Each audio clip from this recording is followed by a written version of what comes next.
सैफ अली खान पर जो हमला करने वाला है वो तो तैमूर का भाई निकला। तैमूर का भाई आप सुनकर चौंक गए होंगे।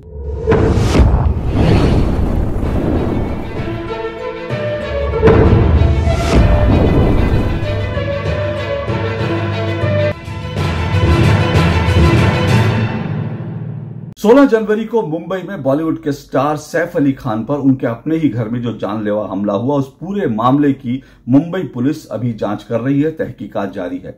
पुलिस इस पूरे मामले की जड़ तक पहुंचने की कोशिश कर रही है। हालांकि मीडिया में इस मामले को लेकर अलग अलग तरह की जो है थ्योरीज उछाली जा रही है। जाहिर सी बात है कि सैफ अली खान और करीना कपूर बड़े स्टार हैं, तो इसलिए जो है इनको लेकर बहुत सारी कहानियां अभी मीडिया में चल रही है। लेकिन हमको पुलिस की जो जांच है उसके अंतिम परिणाम तक, अंतिम नतीजे तक हमें इंतजार करना चाहिए। हमको किसी अटकलबाजी में नहीं पड़ना चाहिए। लेकिन पुलिस की जो जांच है इस पूरे मामले में अब तक जहां तक पहुंची है, और पुलिस ने इस मामले में जो ताजा गिरफ्तारी की है और पुलिस जिसे आरोपी बता रही है, उस आरोपी के सामने आने के बाद और जांच अब तक जहां पहुंची है उस नतीजे पर अगर आप देखें तो इस पूरे मामले ने एक बड़ा ही अलग तरह का ट्विस्ट ले लिया है। दरअसल सैफ अली खान पर जो हमला करने वाला है वो तो तैमूर का भाई निकला। तैमूर का भाई आप सुनकर चौंक गए होंगे। तैमूर का कौन सा भाई है? क्योंकि सैफ अली खान के जो बच्चे हैं, मैं तैमूर जो है उनकी बात नहीं कर रहा हूं, ना मैं सैफ अली खान के जो है बच्चे तैमूर की बात कर रहा हूं, ना मैं तैमूर के भाई जो सैफ अली खान के जो अन्य बच्चे मैं उनकी बात कर रहा हूं। ईश्वर तैमूर को, जो सैफ अली खान के बच्चे हैं, ईश्वर उनको लंबी आयु दे। मेरा बिल्कुल कहने का मतलब ये नहीं है, मैं इस तैमूर की बात नहीं कर रहा हूं जो सैफ अली खान और करीना कपूर का बच्चा है। मैं दरअसल उस तैमूर लंग की बात कर रहा हूं जो भारत पर आया था, विदेशी हमलावर, विदेशी आक्रमणकारी। मैं उस तैमूर की बात कर रहा हूं। और अब सैफ अली खान के घर में घुसकर जिस हमलावर ने सैफ अली खान पर हमला किया वो दरअसल उस तैमूर का भाई है जिसने भारत पर समरकंद से आकर हमला किया। आप सोच रहे होंगे कि 1398 में समरकंद से आकर भारत पर हमला करने वाले तैमूर का भाई जो है आज 2025 में कहां से आ गया, और 2025 में 1398 कहां, 1398 कहां, 2025, और उस तैमूर का भाई जो है आज आकर जो है सैफ अली खान पे कैसे हमला कर रहा है। देखिए, मैं दरअसल यहां पर कुछ समानताएं ड्रॉ कर रहा हूं, उसको समझिए। मैं क्यों कह रहा हूं कि ये जो जिसने सैफ पर हमला किया वो तैमूर का भाई है, क्योंकि तैमूर जो 1398 में समरकंद से जिसने आके भारत पर हमला किया था ना, वो भी एक विदेशी आक्रमणकारी था। और अभी सैफ अली खान पर हमला करने वाला भी एक विदेशी आक्रमणकारी यानी बांग्लादेशी है, बांग्लादेशी घुसपैठिया है, जिसने बांग्लादेश से आकर के सैफ अली खान पर हमला किया। ये जो तैमूर जो है, तैमूर लंग जो 1398 में भारत पर जिसने हमला किया था ना, वो दरअसल समरकंद से भारत आया था। उसने भारत का वैभव, भारत का जो धन संपत्ति थी उसको देख करके उसने भारत पर आकर हमला किया था। और आज ये जो विदेशी आक्रमणकारी, बांग्लादेशी आक्रमणकारी घुसपैठिया जो है, वो उसने आज जो सैफ अली खान पे हमला किया है, उसने भी दरअसल सैफ अली खान के और उसके उस घर में जो संपत्ति है, पैसा देख करके उसने संपत्ति लूटने के इरादे से उसने सैफ अली खान पे हमला किया। तो दरअसल वो जो तैमूर था ना 1398 वाला, वो भी एक घुसपैठिया था, और आज जिसने सैफ अली खान पे हमला किया वो भी एक विदेशी घुसपैठिया है। अब इसको ये भी समझिए कि ये जो समरकंद से आया था ना 1398 में तैमूर लंग, ये करीब 2400 से ज्यादा किलोमीटर का फासला तय करके आया था भारत पर हमला करने। और अब ये जो मुंबई आया है ना, ये जो घुसपैठिया, बांग्लादेशी घुसपैठिया, ये भी करीब 2000 किलोमीटर का फासला तय करके बांग्लादेश से मुंबई पहुंचा। यहां पर उसने और मुंबई में आकर सैफ अली खान पे हमला किया। इसलिए मैं कह रहा हूं कि ये दरअसल जो है ये तैमूर का भाई है। अब ये मत सोचिएगा, मैं तैमूर फिर कह रहा हूं, ये मत सोचिएगा मैं उस प्यारे से बच्चे की जो सैफ अली खान और करीना का बच्चा, मैं उस तैमूर की बात कर रहा हूं। मैं दरअसल उस तैमूर की बात कर रहा हूं जो विदेशी आक्रमणकारी, जिसने भारत पर हमला किया था और यहां पर आके नीचता की तमाम पराकाष्ठा को पार किया था। और आज एक बांग्लादेशी घुसपैठिए ने भी नीचता की तमाम पराकाष्ठा को पार करके सैफ अली खान पर हमला किया है। अब देखिए कि इस पूरी कहानी में मैंने कहा कि तैमूर का भाई है, ये तो इसका एक पक्ष है। अब इस पूरी कहानी का एक पक्ष और है। ये जिस बांग्लादेशी घुसपैठिए ने 2000 किलोमीटर से दूरी से आकर के और मुंबई में घुस करके सैफ अली खान पे हमला किया ना, इसका नाम है मोहम्मद शरीफुल शहजाद इस्लाम। बड़ा दिलचस्प नाम है, मोहम्मद शरीफुल शहजाद इस्लाम इसका नाम है। और ये जो घुसपैठिया है ना, ये घुसपैठिया अब जो है सिर्फ मुंबई नहीं, पूरे देश में घुसपैठिया इसी तरह से भारत के अंदर घुस करके इस तरह से जो है वो जगह जगह भारत की संपत्ति लूट रहे हैं, भारतीय नागरिकों पर हमले कर रहे हैं। लेकिन आज जो है ये सवाल सैफ अली खान और उनके जैसे तमाम फिल्म स्टार से पूछा जाना चाहिए कि वो तो इन घुसपैठियों को भारत में लाने के पक्षधर थे। वो तो आप सोचिए कि ये घुसपैठिया जो है इसके लिए तो आवाज उठा रहे थे ये तमाम जो फिल्म स्टार है, चाहे सैफ अली खान हो या बाकी जो फिल्म स्टार है, इन्हीं घुसपैठियों के लिए आवाज उठा रहे थे। और आज इन्हीं घुसपैठियों ने आकर इनकी पीठ में खंजर घोंप दिया। अब आप देखिए ऐसा ही होता है, पीठ में खंजर घोंपने वाले ये लोग हैं, लेकिन इनके लिए जो है इनके लिए वकालत कौन कर रहे थे? यही सैफ अली खान कर रहे थे। आप कहेंगे सैफ अली खान ने कब इनके लिए वकालत की? अब मैं आपको याद दिला देता हूं।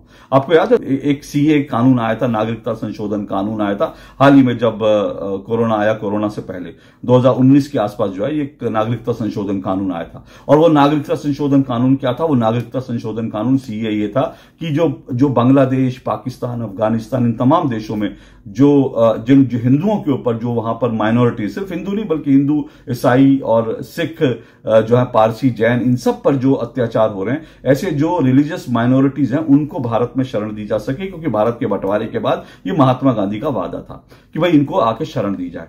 उस वक्त ये तमाम फिल्म स्टार, इनके अभी नाम लूंगा, आप सुनकर हैरान हो जाएंगे इनके कौन कौन नाम थे, इनके नाम लूंगा। ये तमाम फिल्म स्टारों, इन लोगों ने सीए का विरोध किया था ये कहकर कि इसमें पक्षपात हो रहा है, इसमें आप सिर्फ हिंदुओं और सिखों की, ईसाइयों की, पारसियों की बात क्यों कर रहे हैं? अरे इसमें बांग्लादेश के और इसमें पाकिस्तान के जो मुस्लिम हैं उनको भी आप शामिल कीजिए, वो भी अगर भारत में आना चाहते हैं तो उनको भारत में लाकर बसाइए।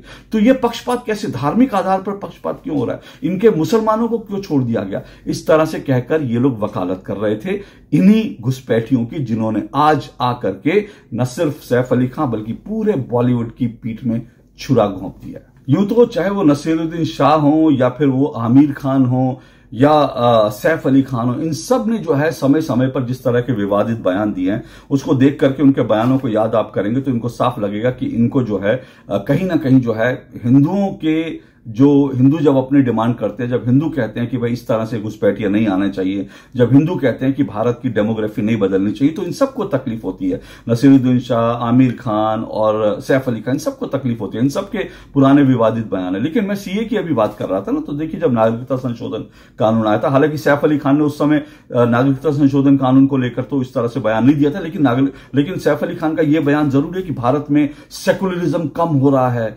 सेकुलरिज्म कम हो रहा है भारत में और हमको सोचना पड़ेगा इससे। ये तो ये सेकुलरिज्म जो है, ये जो ज्यादा सेकुलरिज्म है ना, ये वही करता है जो बांग्लादेशी घुसपैठिया, वो ज्यादा सेकुलरिज्म यही आपके घर में घुसकर दिखाता है ना, जब पीठ में खंजर मारता है, तो ये ज्यादा सेकुलरिज्म ये लोग दिखा रहे थे। सैफ अली खान को जो है वो सेकुलरिज्म की चिंता थी भारत में, कि भारत में सेकुलरिज्म कम हो रहा है। उसी तरह से फरहान अख्तर, जो जावेद अख्तर के बेटे हैं, फिल्म स्टार हैं, आप अच्छी तरह से जानते हैं, फरहान अख्तर ने बाकायदा सीए के खिलाफ जो है एक अभियान चलाया था। हालांकि उनसे जब पूछा गया था, उनको सीए का मतलब नहीं पता था, उनको सीए कानून के बारे में उन्होंने कुछ पढ़ा भी नहीं था, लेकिन उन्होंने कहा नहीं, इसमें मुसलमानों को कैसे छोड़ा जा सकता है, इसमें जो है बांग्लादेशी, पाकिस्तानी मुसलमानों के लिए भी व्यवस्था होनी चाहिए कि वो भी भारत में आए, तो उनको जो है उनके लिए ग्रैंड वेलकम होना चाहिए, उनके लिए रेड कारपेट बिछा देना चाहिए। तो फरहान अख्तर, हुमा कुरैशी, उसके बाद दिया मिर्जा, शबाना आजमी, जावेद जाफरी, जो इन तमाम लोगों ने जो है सीए कानून का विरोध किया था और बांग्लादेशी घुसपैठियों को और पाकिस्तानी घुसपैठियों को भारत में लाने की वकालत की थी।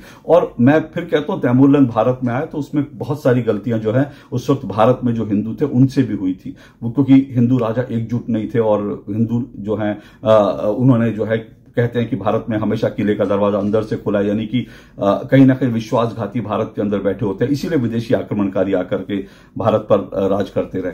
तो उस समय भी सीए कानून में भी ये जो अंदर से दरवाजा, किले का दरवाजा खोलने वाले, ये जो विश्वासघाती है ना, जो विश्वासघाती, ये अपने सिर्फ ये सारे जावेद जाफरी, हुमा कुरैशी और जो है फरहान अख्तर, ये सब नहीं थे। उस समय सुधीर मिश्रा और उसके बाद राधिका आप्टे, सोनम कपूर, अनिल कपूर की बेटी, और ये जो बी कैटेगरी की फिल्मों में क्लास ग्रेड का रोल करने वाली स्वरा भास्कर जैसी अभिनेत्री है, वो सब भी इसमें शामिल थी कि सीए कानून के पक्ष में खड़े थे कि नहीं सीए कानून के विरोध में खड़े थे, माफ कीजिएगा, और कह रहे थे सीए कानून जो है उसको जो है उसमें जो है मुसलमानों के लिए भी भारत में आने का रास्ता खुलना चाहिए। तो ये लोग जो घुसपैठियों की वकालत करते रहे ना, आज इनकी सबकी पीठ में जो है चाकू घोंप दिया ये जो बांग्लादेशी घुसपैठी है जिसने हमला किया। इस बात को इस खतरे को ये समझने की जरूरत है। अब हालांकि इस हमले के बाद इन लोगों को अकल आ जानी चाहिए, लेकिन मुझे नहीं लगता कि इनको, क्योंकि इन्होंने जो है सेकुलरिज्म का एक मोटा सा चश्मा पहन रखा है, इनको जो है सच्चाई दिखती नहीं, वो काले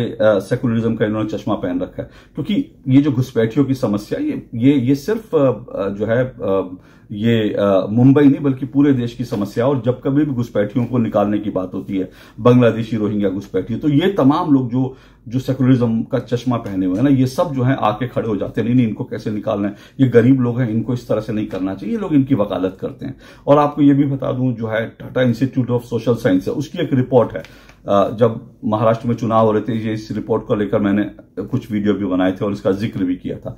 टिस की ये रिपोर्ट कहती है कि बांग्लादेश ही जो रोहिंग्या घुसपैठी हैं वो बड़ी तादाद में जो है वो अभी भी मुंबई में रह रहे हैं। और वो टिस की रिपोर्ट ये भी कहती है कि अगर इसी तरह से बांग्लादेशी घुसपैठी है अगर मुंबई में बढ़ते रहे तो मुंबई में जानते क्या कि मुंबई की पूरी डेमोग्राफी बदल जाएगी। 1961 में मुंबई में करीब करीब 88% हिंदू थे, लेकिन अब इनकी संख्या कम हो गई है। और इसी तरह से अगर मुस्लिम आबादी देखेंगे जो है तो उसमें मुस्लिम आबादी 1961 में मुंबई में 8% मुस्लिम आबादी थी, आज 21% मुस्लिम आबादी मुंबई में, 21%, 8 से 21। और अभी जब जनगणना होगी तो ये संख्या आई एम श्योर इससे ज्यादा निकलेगी। और ये एक पूरा का पूरा आकलन है कि 2051 तक 2050 तक जो है बांग्लादेशी घुसपैठियां उनकी तादाद बढ़कर 30% हो जाएगी और हिंदुओं की तादाद जो 88% थी वो घटकर 54% रह जाएगी। तो ये मुंबई बदल रही है, मुंबई घुसपैठियों की मुंबई बनती जा रही है, और उसका समर्थन ये बॉलीवुड के स्टार करते रहे हैं जिनकी पीठ में आज छुरा घोंपा है। ये सैफ अली खान, ये करीना कपूर, ये तमाम फिल्म स्टार जो हैं, ये दिया मिर्जा, ये हुमा कुरैशी, ये जावेद अख्तर, शबाना आजमी, ये सारे लोग जो है घुसपैठियों की वकालत करते रहे हैं। और ये लोग, इनको जो है सेकुलरवाद जो है बड़ा अच्छा लगता था, लेकिन तैमूर का नाम बड़ा अच्छा लगता है इनको, तैमूर बड़ा अच्छा लगता है, तैमूर एक बड़ा इनको जो है साहसी राजा दिखता है। लेकिन तैमूर जो है ये वो एक विदेशी आक्रमणकारी था, विदेशी घुसपैठिया था। और आज जिस सैफ अली खान ने, जिस करीना कपूर ने अपने बच्चे का नाम बड़े प्यार से तैमूर रखा था, आज उसी तैमूर के भाई ने सैफ अली खान के घर में घुसकर उनके ऊपर ये जानलेवा हमला किया। तो ये सोचिए कि हम किनको नायक बना रहे। फिल्म इंडस्ट्री भी सोचे और हमको भी सोचना चाहिए, क्योंकि फिल्म इंडस्ट्री को यह सोचना है कि अगर वो अपने बच्चों का नाम तैमूर रख करके तैमूर जैसे विदेशी हमलावर, विदेशी घुसपैठियों को नायक अगर बना रही है तो वो देश के साथ कितना बड़ा छल कर रही है। और हम लोग ये जो सैफ अली खान, ये जो जावेद अख्तर और ये जो शबाना आजमी, दिया मिर्जा और इन सब लोगों को जो हम अपना नायक बना रहे हैं, नसीरुद्दीन शाह को जो नायक बना रहे हैं, ये हम लोग क्या कर रहे हैं, ये तमाम चीजें हैं जो आज आपको सोचने चाहिए। तो मुझे लगा कि इस पर एक मैं बात रखूं आपसे, और इस पूरे विषय पर एक बार गंभीरता से सोचिएगा जरूर। आज के लिए इतना ही, नमस्कार।